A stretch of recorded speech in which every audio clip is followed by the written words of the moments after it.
श्रद्धा जीवन का आधार। महर्षि स्वामी दयानंद जी ने 16 संस्कारों की परंपरा को डाला, जिसको हमने भुला दिया था। वो 16 संस्कार माने सबसे पहला गर्भाधान संस्कार,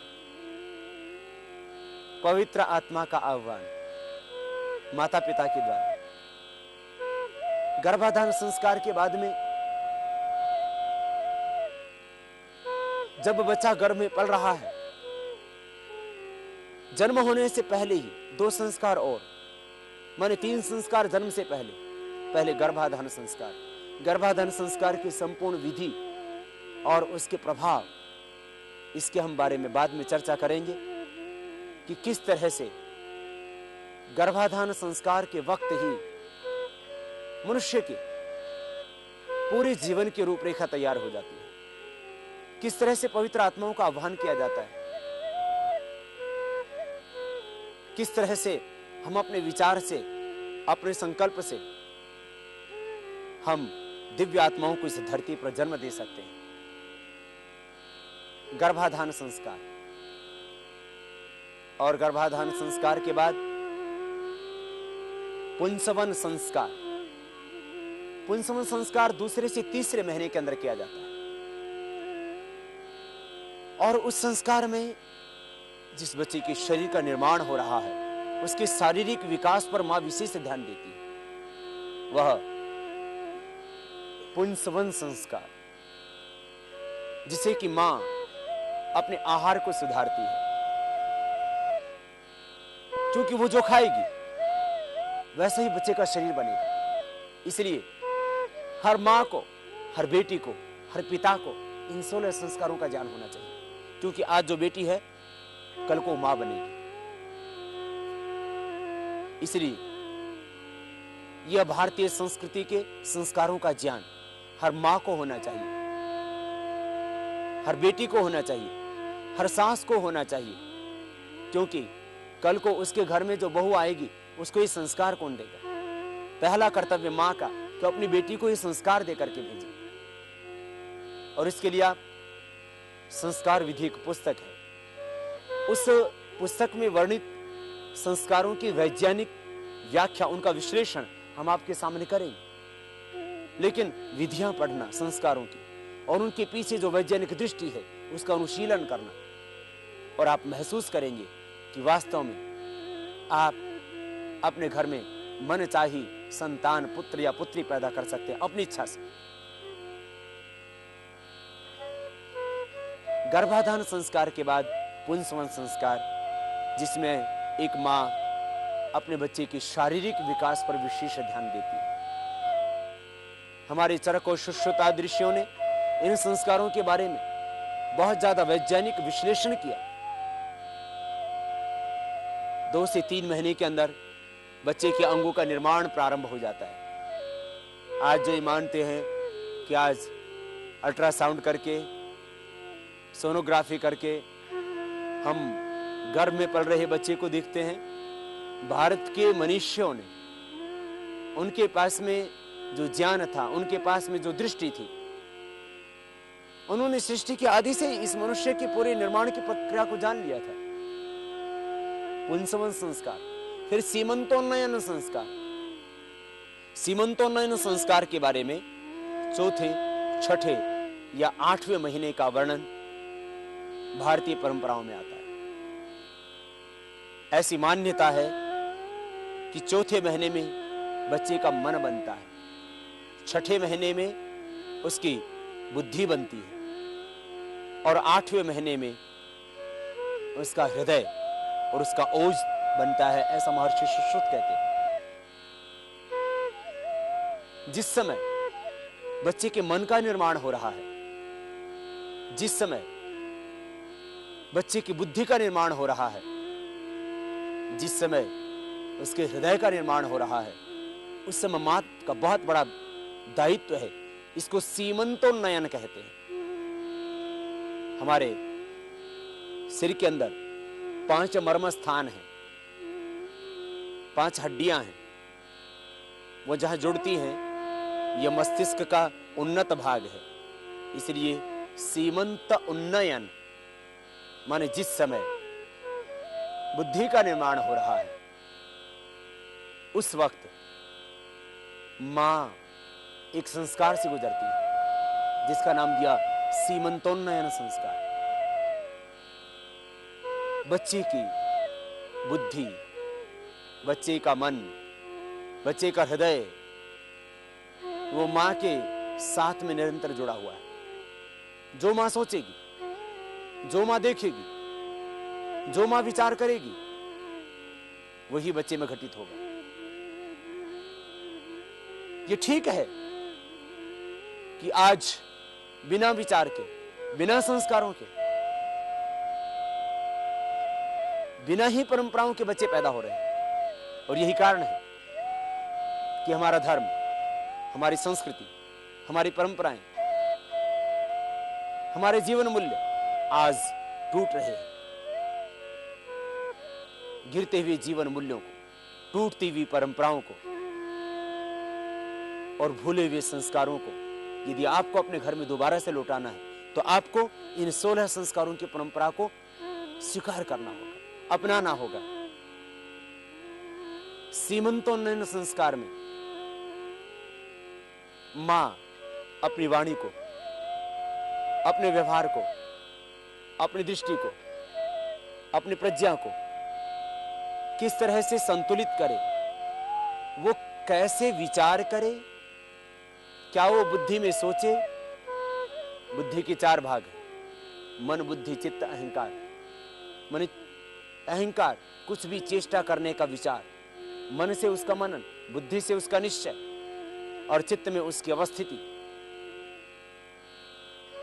सीमंतोन्नयन संस्कार के बाद में जात कर्म संस्कार आता है।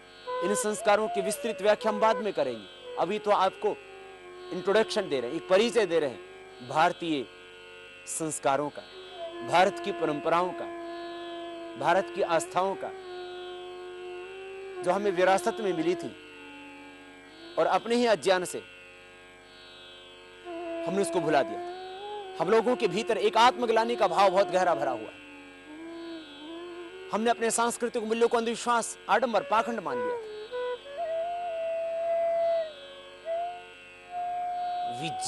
वैज्ञानिक बुद्धि रखना, तर्क और वितर्क रखना, ये बहुत जरूरी है। भारत के ऋषि कहते हैं, भारत के मनीषी कहते हैं कि तर्क तो सम्यक ज्ञान के लिए, लेकिन हम आज आधुनिक चकाचौंध में इतने उलझ जाए कि अपने सत्य सनातन वैदिक संस्कृति को हम अज्ञान मान ले, पाखंड, ढोंग, आडंबर मान ले। यद्यपि आज भी धर्म के नाम पर बहुत सा भ्रम है, अंधविश्वास है, पाखंड है, लेकिन यह भी सत्य है कि हमारी संस्कृति के अंदर संस्कारों की बहुत उन्नत परंपरा भी है, जिसके द्वारा इस पूरे वैश्विक मन को बदला जा सकता है। ऐसे इंसान पैदा किए जा सकते हैं जिससे धरती पर स्वर्ग आ जाए। ये सीमंतोन्नयन संस्कार के बाद जातकर्म संस्कार होता है। ये चौथा संस्कार, जब बच्चा पैदा हुआ, इसकी भी एक पूरी परंपरा है, इसकी भी पूरी एक प्रक्रिया है, इसकी एक पूरी रूपरेखा है कि बच्चा पैदा हुआ तो अपने अपनी परंपराओं के अनुकूल, जैसे भारत के अंदर ही यदि मुसलमान के घर में पैदा होता है तो उसके कान में 4 बार अल्लाहु अकबर बोला जाता है।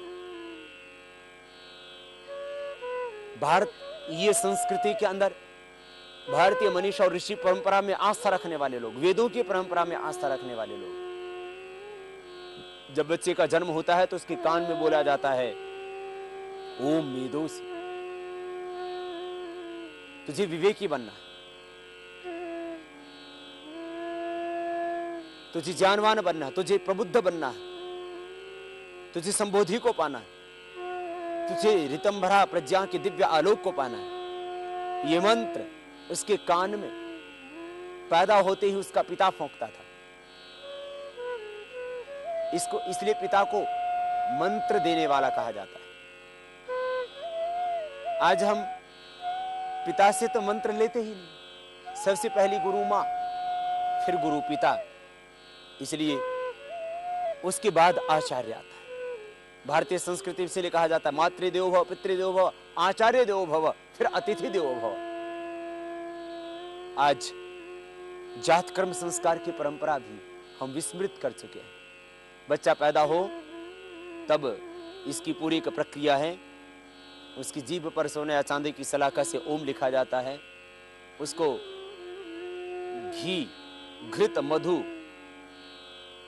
ये मिला करके उसको चटाया भी जाता है। सुश्रुत की परंपरा, उसकी पूरी एक प्रक्रिया। कान में उसके वेदों से बोला जाता है, जिह्वा पर मधु से ओम लिखा जाता है।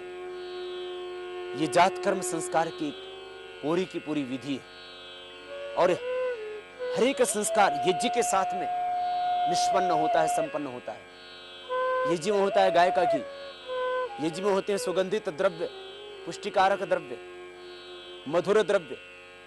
और उस यज्ञ का हमारे घर के एनवायरनमेंट पर, हमारी सोसाइटी के एनवायरनमेंट पर और इस यूनिवर्सल एनवायरनमेंट के ऊपर,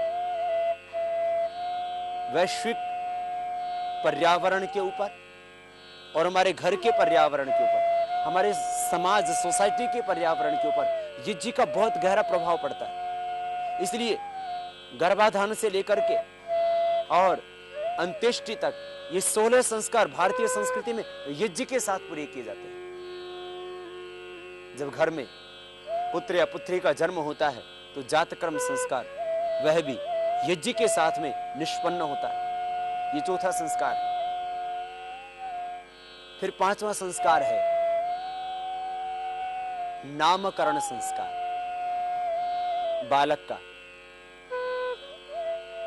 11वें दिन या 101वें दिन नामकरण संस्कार करने का विधान है। ये नामकरण संस्कार की परंपरा, किस तरह का नाम रखना बच्चे को, जिससे उसका आत्मविश्वास जागे, उसका साहस जागे, उसका बल जागे, उसका पराक्रम जागे, उसका स्वाभिमान जागे।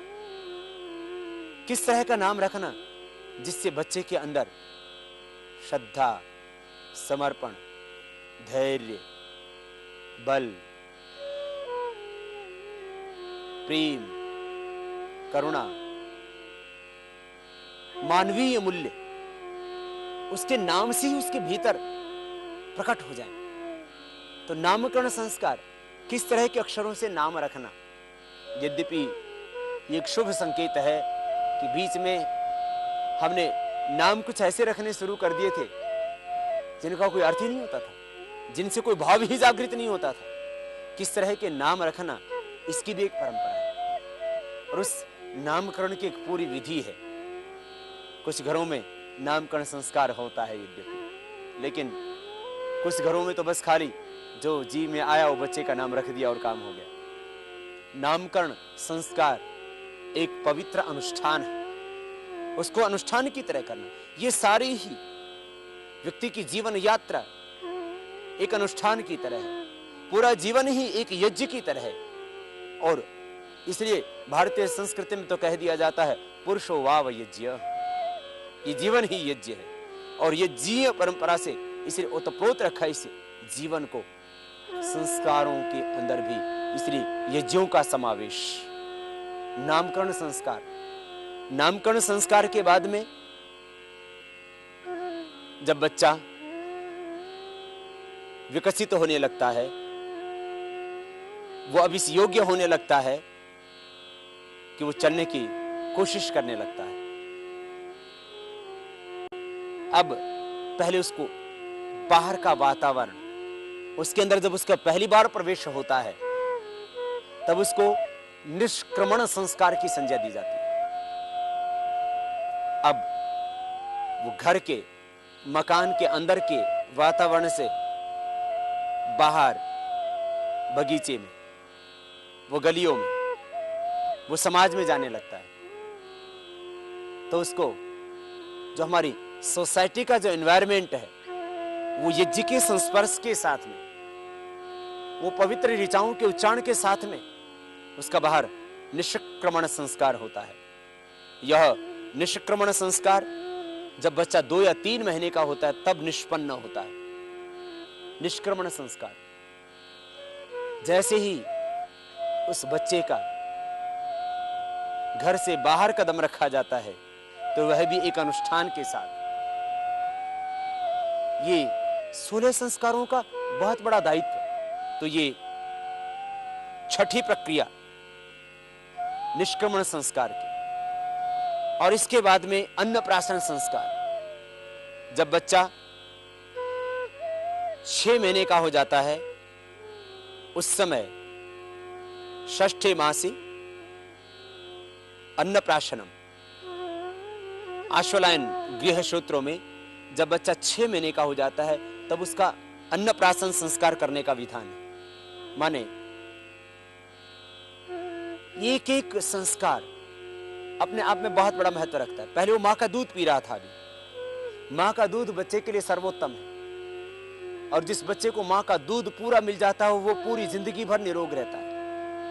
उसको न हार्ट की प्रॉब्लम होती है, न उसको बीपी होता है, न उसको शुगर की प्रॉब्लम होती है, न उसको स्नायु के रोग होते हैं। इसलिए मां को दूध पिलाना चाहिए। प्रकृति ने वैसी व्यवस्थाएं भी दी है, यद्यपि आज सारी व्यवस्थाएं इंसान ने विकृत कर दी। पहले जब गर्भ में बच्चा पल रहा होता था, इतना तो अभी भी है लेकिन उसके आगे विकृत हो गया है। जब बच्चा गर्भ में पल रहा है तब मां के गर्भाशय से जो रक्त का स्राव होता है वो बंद हो जाता है, मासिक धर्म होना बंद हो जाता है। क्योंकि उस समय वो जो गर्भ के साथ में रज और शुक्र का समन्वय होकर के एक अंड और उससे फिर पूरा पिंड देह बन सके, इसलिए मां के गर्भ से रक्त का स्राव होता है, वो बंद हो जाता है जब बच्चा भीतर पनपने लगता है। क्योंकि उस समय मां के रक्त की आवश्यकता होती है बच्चे के शरीर के पोषण के लिए।